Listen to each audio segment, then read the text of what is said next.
521장 찬송하십시다. 521장입니다.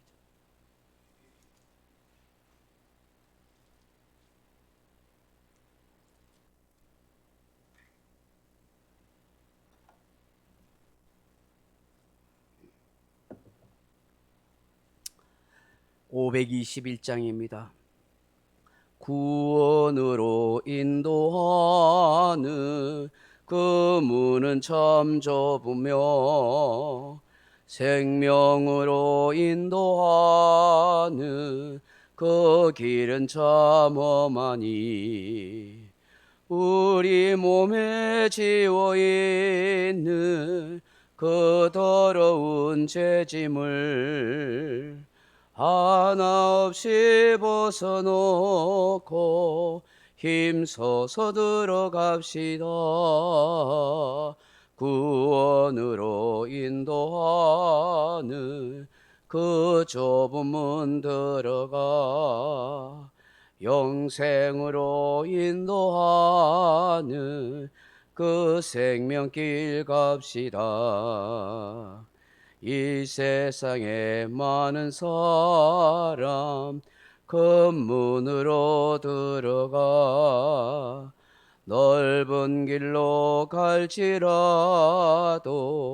멸망으로 끝나니 세상 헛된 부귀영화 모두 내어버리고 주의 말씀 순종하여 그 생명길로 갑시다. 구원으로 인도하는 그 좁은 문 들어가 영생으로 인도하는 그 생명길 갑시다. 구원의 문 열렸으니 주의 공로 힘입어 주저 말고 들어가서 생명길로 갑시다. 구원의 문 닫힌 후에 들어가고 싶으나 한 번 닫힌 구원의 문 또 열려지지 않으리. 구원으로 인도하는 그 좁은 문 들어가 영생으로 인도하는 그 생명길 갑시다. 아멘. 하나님 말씀은 마가복음 1장 14절로 15절 말씀을 같이 읽겠습니다. 마가복음 1장 14절 15절입니다. 요한이 잡힌 후에 예수께서 갈릴리에 오셔서 하나님의 복음을 전파하여 이르시되 때가 찼고 하나님의 나라가 가까이 왔으니 회개하고 복음을 믿으라 하시더라. 아멘. 사랑하는 성도 여러분, 복음의 길을 예비하기 위하여 앞서서 나타났던 세례 요한은 요단 강가에서 예수님께 세례를 베품으로써 그의 구속 사역은 그 임무는 다 끝났습니다.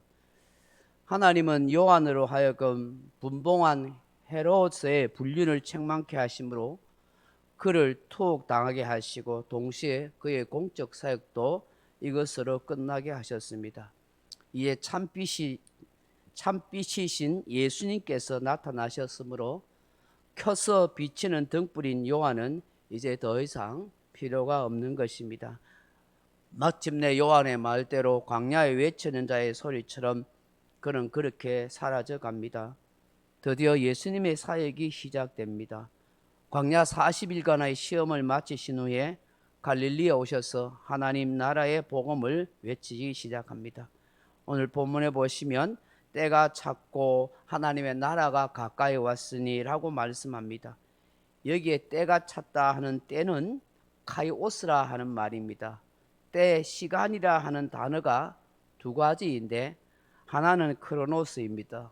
이 크로노스라는 이 시간과 때는 그냥 흘러가는 일반적인 시간이나 세월을 말합니다. 그런데 카이오스라 하는 이 시간, 이 때는 하나님께서 정하신 때, 하나님이 약속하신 시간이나 때나 기회라 하는 말을 할 때 카이오스라 하는 이 단어를 씁니다. 지금 때가 찼고 하는 이 때는 바로 카이오스입니다.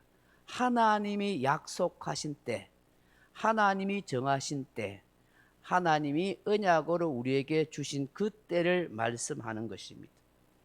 이 때는 바로 메시아가 오시는 때를 말하는 것입니다. 예수님께서 동정녀 마리아의 몸에서 이 땅에 태어나시는 그때, 예수님께서 비로소 이제 메시아로서 사역하시는 그때, 그건 바로 하나님이 정하신 때가 이제 시작되었다 하는 것입니다. 이 때는 구약의 율법 종교가 하나님의 구속 사역의 임무를 끝내고 신약의 복음 종교로 전환하는 때이며, 그것은 행함의 종교에서 믿음의 종교로 승화하는 의미의 때이며, 정죄의 때에서부터 자유의 때로, 공의의 때로부터 사랑의 때로, 죽음의 때에서부터 생명의 때로 진입해가는 그 때인 것입니다. 메시아신 예수님께서 이 땅에서 사역하는 것이 바로 하나님의 나라가 가까이 왔다는 외침이었던 것입니다.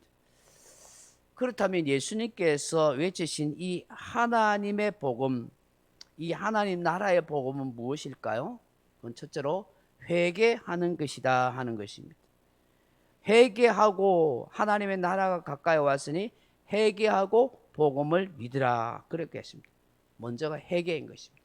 로마서 3장 23절에 모든 사람이 죄를 범하였음에 하나님의 영광에 이르지 못하니라 하고 말씀하십니다. 인간은 아담의 후손으로 태어나는 순간부터 모두가 죄인입니다. 그러므로 죄사함을 받아야 합니다. 죄사함을 받기 위해서는 반드시 먼저 회개가 선행되어야 하는 것입니다. 회개는 지금까지 잘못 살아온 삶의 길에서 돌이키는 것입니다.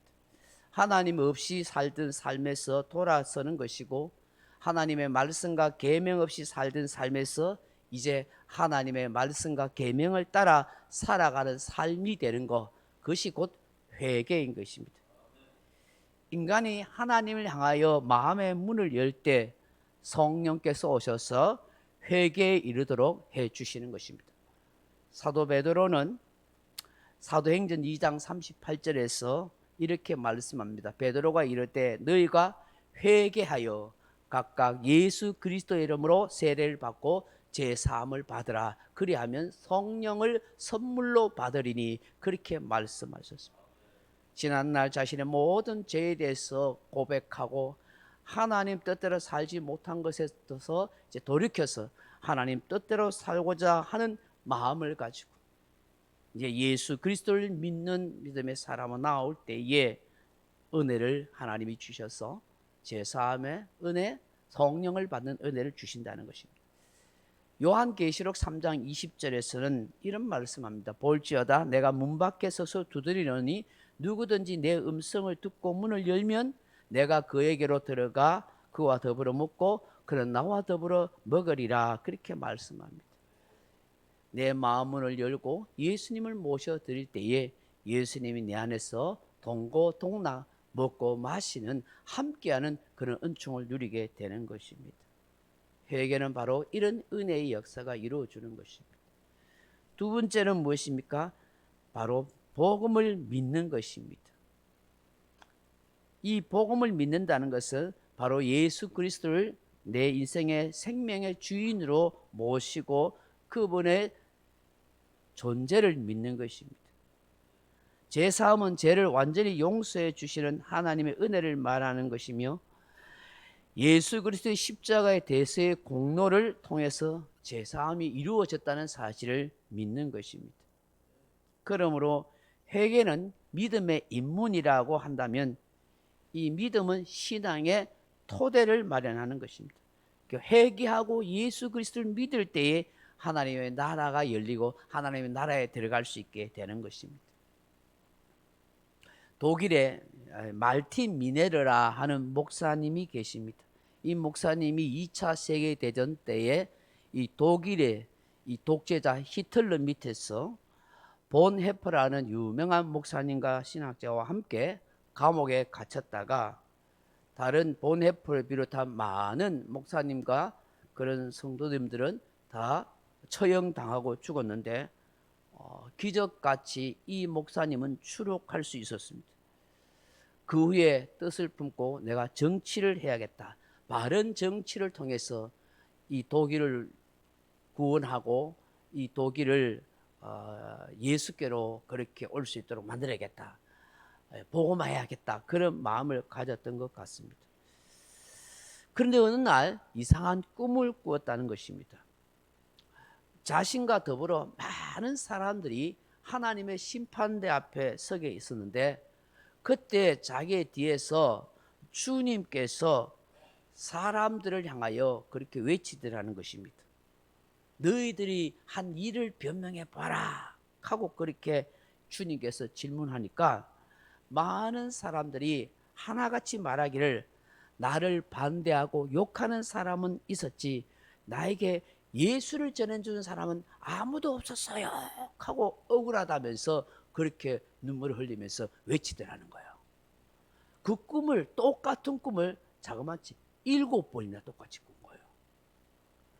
하나님의 심판대 앞에 섰는데 자기도 있고 그리고 수많은 사람들이 쫙 있는데 뒤에서 음성이 들리는데 너희들이 이 땅에 사는 동안에 잘못된 삶에 대해서 변명해봐라 하니까 아무도 예수를 이야기해 주는 사람이 없었다. 그렇게 하면서 울면서 억울해하더라는 것입니다. 이것을 7번이나 꿈꾸고 나니까 이 목사님이 깨달은 것입니다. 야, 내가 정치가가 돼야겠다. 그래서 이 나라를 다스리고 뭔가 저런 히틀러 같은 독재자가 되지 말고 백성들을 편안하게 해야겠다. 이 백성들을 구원해야겠다.